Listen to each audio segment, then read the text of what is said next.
Thank you. Thank you. Good evening, Michigan, the home of the best football in the country. Am I right? This is MichMash, a weekly conversation where we try to unjumble an important and sometimes under-the-radar statewide story that affects you. I'm Cheyna Roth. And I'm Zach Gorchow. This week was Governor Gretchen Whitmer's sixth State of the State address. Whitmer's speech was peppered with 80s song lyrics and really focused on playing the hits. I mean, she wanted to get across what Democrats have done. And I think despite it being a Michigan-focused speech, she wasn't just speaking to Michiganders. I mean, there's the 2024 election coming up, and I think she was trying to tell people, look at everything that can get done when Democrats are in power. Don't you want more of this? Zach, what was your number one takeaway from the speech?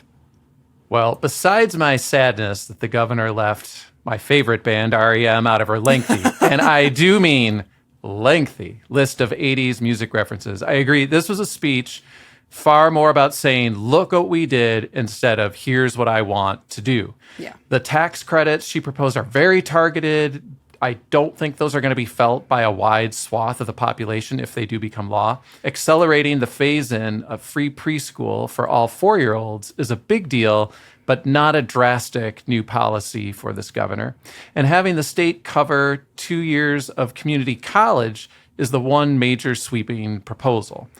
You know, the governor and the Democratic majority, they did have a very big year last year. They passed more major new policy changes than any legislature in memory, but there's a couple big items like paid family leave and a prescription drug advisory board, both sought by the governor, still hanging fire.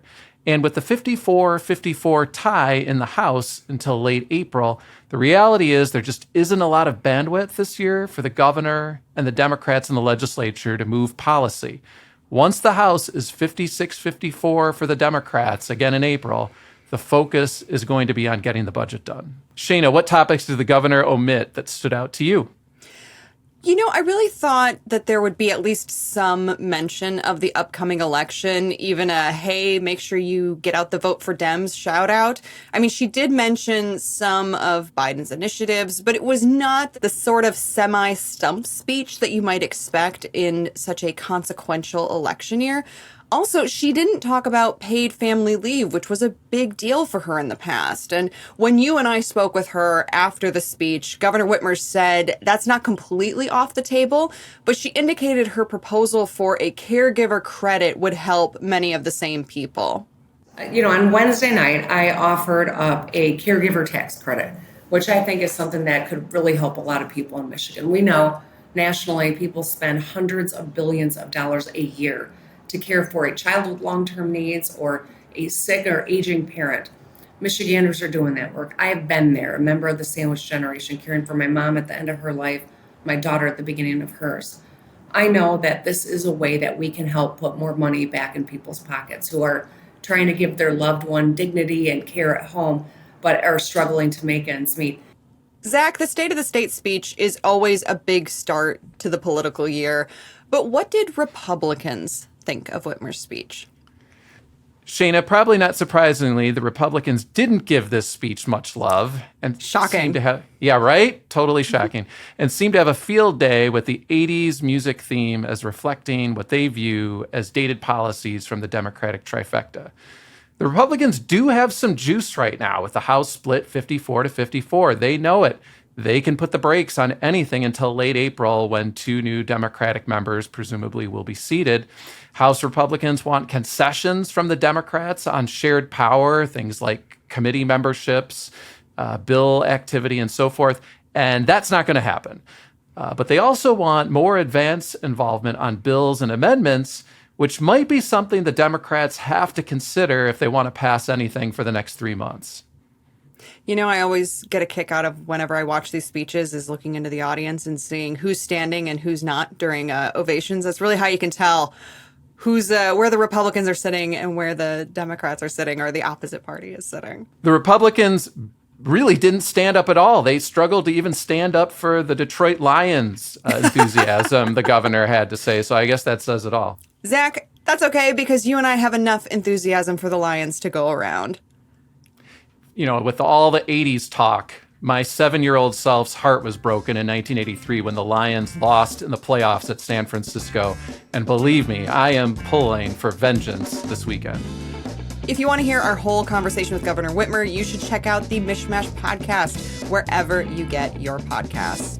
Well, we're going to get into our whole conversation with Governor Gretchen Whitmer right after this short break. Governor Gretchen Whitmer, welcome to MichMash. Thank you so much for joining us. Good to be with you. So let's start out with this. You successfully ran for governor on fixing the damn roads. And as you look at your final 3 years in office, what do you think it will take to enact a long-term investment plan that fixes the roads, closes the $3.9 billion annual deficit flagged by your growing Michigan Together Council, and ends the transportation funding crisis that has really plagued the state since the 1990s? Basically, you got 3 years left to keep the damn roads fixed. How do you do that? Well, first, I'll start with this. In my first day of the state, I came out with a bold plan that actually would have fixed the problem, but I couldn't get the legislature to pick it up, much less counter with an alternative idea. And so in year 2, I rolled out the Rebuilding Michigan bonding plan, put $3.5 billion into our roads. I last night called on MDOT to release the $700 million remaining and keep the work happening as we look at the potential cliff from the bond coming to a close. And we got work to do with the legislature to have a real long-term fix. I don't anticipate that comes before everyone stops and goes home to campaign this summer. But I do anticipate this is a conversation that we got to continue and see some real action, hopefully by the end of this calendar year.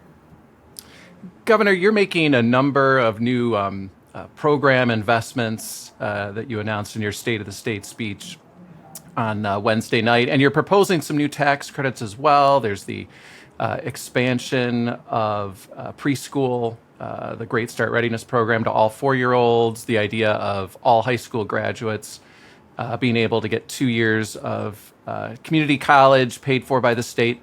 But this is coming at a time when the state's forecast to have less revenue available for the coming fiscal year. Do you anticipate having to cut some programs or make some more difficult choices?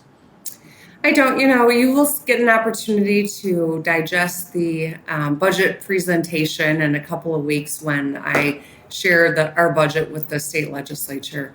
One of the things I'm really proud of, Zach, is that we have been able to put Michigan's fiscal house in a strong position. We paid down over $18 billion of debt that was accrued before I became governor. We have built up a state rainy day fund that is at an all-time high. We even created a rainy day fund for education so that in the event that there are blips in the economy that we don't have to cut kids' education. And we've seen our credit rating improve. So we've done a lot of really good things. I think this budget is in a strong position. And as we've looked at all of the different expectations that it's built on, we feel confident that these are investments not only can we afford to make, but we would be foolish not to make. We've got to be a state of lifelong learners, and getting our youngest Michiganders prepared to learn with that, universal pre-K, to ensuring that young people have got a path forward to continue sharpening skills and get into a good, better paying job.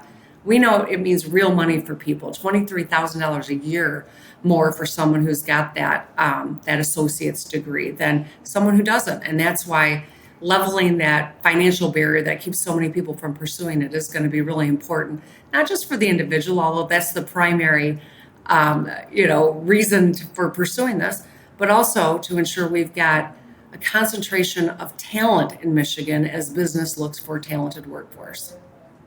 I want to talk about some of the feasibility of your plans. You had a lot of really big goals, particularly the economic incentive packages that you're going to have to get through the legislature. And some of them have opposition, obviously by Republicans, but, some Democrats as well. And you're looking at several months without that Democratic majority.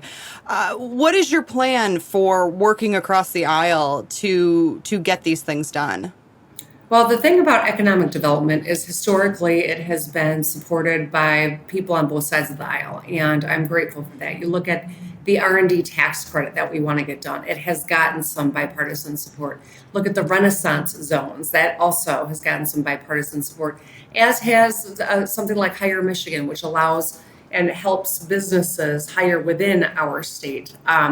We've got to be competitive. We've got to outcompete other states and other countries for that matter. And so these type of tools can really enhance our toolkit. We've had a lot of success in the last 5 years, but we can't rest on our laurels. It's an incredibly competitive world out there. And so being able to say, yes, in Michigan, we've got the Renaissance zone. We're going to incentivize research and development so it's done right here. Or if you train up your workers, you're going to be able to do so affordably in a state like this. These are important additional tools that have traditionally gotten bipartisan support. So it's my hope and expectation that they will going forward as well. Governor, are you going to have to give some ground to some of the Democratic members who want to see a pretty large percentage of some of these economic incentives going toward community benefits? There's a plan in the Senate that would have a pretty large percentage, it might be 20% of an incentive package, go toward the community itself. I know this has given some folks some heartburn that we could be talking about maybe $200 million on some of these deals. What do you think about that? Well, we'll see where the conversation goes. I understand the desire to ensure that as we are incentivizing investment, that it is geared toward making sure we get a return and that a community is stronger because of the investment. And I think those are laudable goals and something I'm willing to work with. We've not seen action yet on those bills, and so it's something that we are having ongoing conversations. But at the end of the day, my goal is to make sure that we are able to outcompete other states and earn investment of incumbent businesses as they grow here, and others, we want them to call their home Michigan. Talk us through your bandwidth to do these big policy initiatives. Do you think that these are things like the pre-K and community, like the free education plan for pre-K and community college? I mean, that's a big policy initiative. But you also have a big budget coming up and a lot of things that you want to do with that budget. How are you going to balance those policy initiatives with that really crucial budget? Well, I've always believed in the power of and, right? So we've got, I think, lots that we are capable of. I know that in an even numbered year, it's keeping the legislature focused on policy, getting the budget done, making sure that we've got a productive early part of the year as we get closer and closer to an election. I know they're going to be on the doors and wanting to be home, but I want to get as much done this year as we can. And so that's why I think you'll see really an aggressive push as I introduce the budget in a couple of weeks to get moving and to do as much before that, the 1st of June, as we can, and that includes the whole state budget and a number of these policy issues. So I'm not slowing down. I know they're all on the ballot, but I'm not slowing down. How much are you planning to stump for Joe Biden? You know what? I think it's going to be a very competitive election. It always is here in Michigan, and I think this cycle is going to be as competitive as any other we've seen. So getting out and telling the story of all the investments that his administration has made that people are seeing on the ground here, I think is going to be really important. Governor, one of your big proposals from the fall speech was paid family leave. But so far, that hasn't seemed to get any traction in the legislature. You did not mention it let me start over there. You did not mention it in the Wednesday night State of the State speech. Have you given up on that, or are you still hopeful you could try to achieve something there? I've not given up on it, but I'll tell you, on Wednesday night, I offered up a caregiver tax credit, which I think is something that could really help a lot of people in Michigan. We know nationally people spend hundreds of billions of dollars a year to care for a child with long-term needs or a sick or aging parent. Michiganders are doing that work. I have been there, a member of the sandwich generation, caring for my mom at the end of her life, my daughter at the beginning of hers. I know that this is a way that we can help put more money back in people's pockets who are trying to give their loved one dignity and care at home, but are struggling to make ends meet.